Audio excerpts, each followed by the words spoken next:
कक्षाओं में एक बहुत महत्वपूर्ण श्रेणी के कक्षा होते हैं जिन्हें कहते हैं भूसमकालिक कक्षा, इंग्लिश में जियोसिंक्रोनस ऑर्बिट।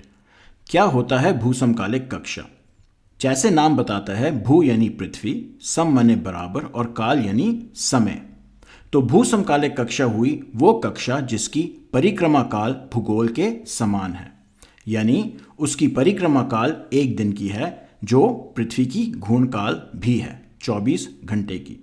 मतलब ये है कि रोजाना उसी समय हर एक परिक्रमा काल में अंतरिक्ष विमान उसी स्थान के ऊपर फिर होगा।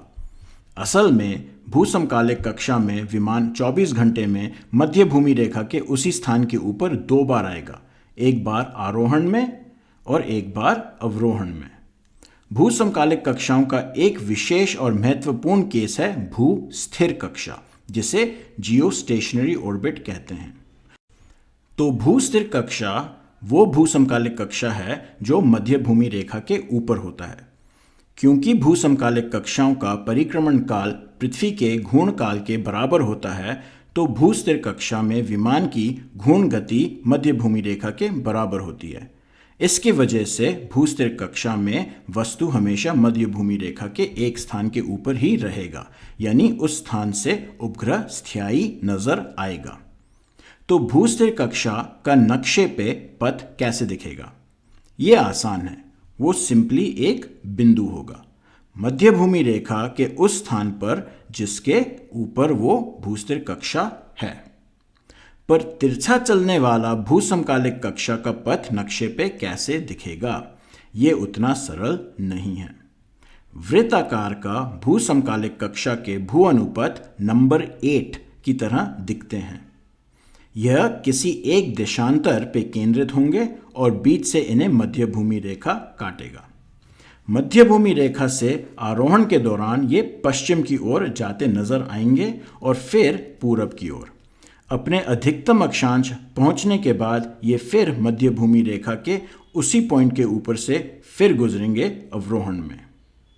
इनका अधिकतम और न्यूनतम अक्षांश इनके झुकाव एंगल के बराबर होगा, यानी वो एंगल जो कक्षा मध्य भूमि रेखा के साथ बनाता है। तो जैसे कि भारत का क्षेत्रीय जीपीएस नाविक को हम देखें तो इसरो के वेबसाइट पे ऐसी तस्वीर आती है।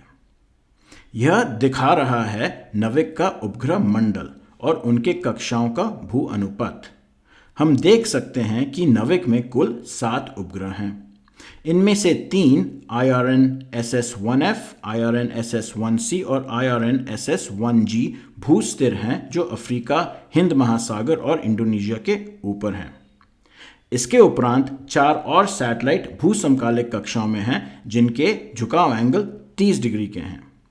IRNSS-1I और IRNSS-1B देशांतर 55 डिग्री पूरब पे केंद्रित हैं और IRNSS-1E तथा 1D देशांतर 111.75 डिग्री पूरब पे केंद्रित हैं।